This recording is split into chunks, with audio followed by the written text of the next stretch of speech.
Good evening. சுக்கவனம் ஃபார்மில் இருக்கேன். Back to farm now.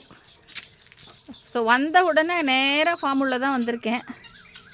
So இன்றைக்கி வந்து ஒரு குட்டி போஸ்ட் வந்து நம்ம நியூ கம்மர்ஸ் பற்றி போஸ்ட் போடலாம் அப்படிங்கிறது தான்.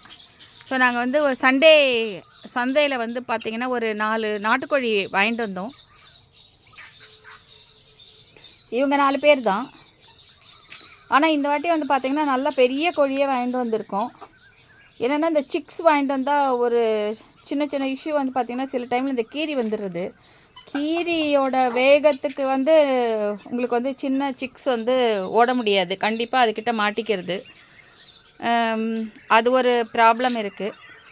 செகண்ட் வந்து இந்த மழை காலத்தில் வந்து கொஞ்சம் டிசீஸ்லாம் வரும் சிக்ஸ்க்கு. அதனால் இப்போ பெருசாக இருந்ததுன்னா கொஞ்சம் நல்லா அது விஸ்ட்ராண்ட் ஆகிடும். செகண்ட் நாட்டுக்கோழின்றதுனால கொஞ்சம் ரெசிஸ்டன்ஸ் நல்லாவே இருக்கும் அதுங்களுக்கு. ஸோ அதுவும் ரீசன். 3வது வந்து பார்த்திங்கன்னா நம்ம வந்து டைமண்ட் மெஷ் போட்டிருக்கோம். நம்ம நிலத்தை சுற்றி வேலியே வந்து டைமண்ட் மெஷ் தான்.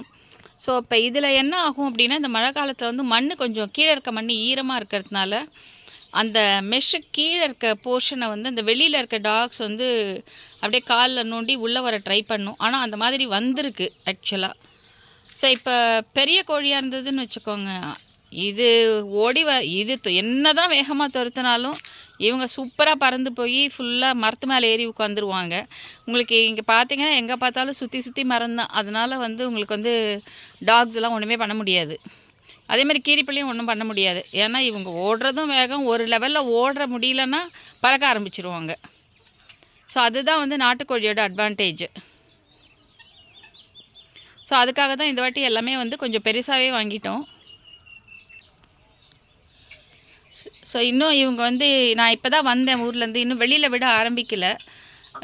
நான் இப்போ கொஞ்ச நேரம் திறந்து வச்சேன். ஏன்னா ஜென்ரலாக வந்து பார்த்திங்கன்னா திறந்து விட்ட அன்றைக்கி அவங்க ரொம்ப தூரம் போய் மேய மாட்டாங்க, நல்லா நிலத்து உள்ளெல்லாம் போக மாட்டாங்க.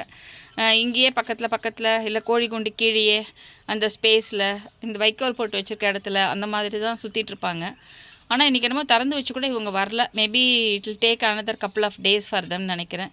ஏன்னா இப்போ தான் அவங்க வந்து மற்றவங்கள்லாம் வெளில போகிறத பார்த்துருக்காங்க. ஸோ இன்னொரு 1 or 2 டேஸில் கொஞ்சம் கொஞ்சமாக போக ஆரம்பிப்பாங்க. அனதர் திங் வந்து வந்தால் அவங்க கூண்டில் ஏற தெரியணும். நம்மளுக்கு வந்து ஒரு 2 feet ஹைட்டில் இருக்குது இல்லையா, அதனால்.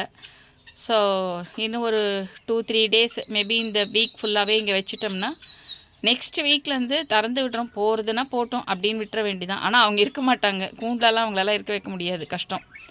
ஸோ அதனால் நெக்ஸ்ட் வீக்லேருந்து வெளியில் விடலான் இருக்கோம். பார்ப்போம் எப்படி போகிறதுன்னு. Will keep you posted. Thank you.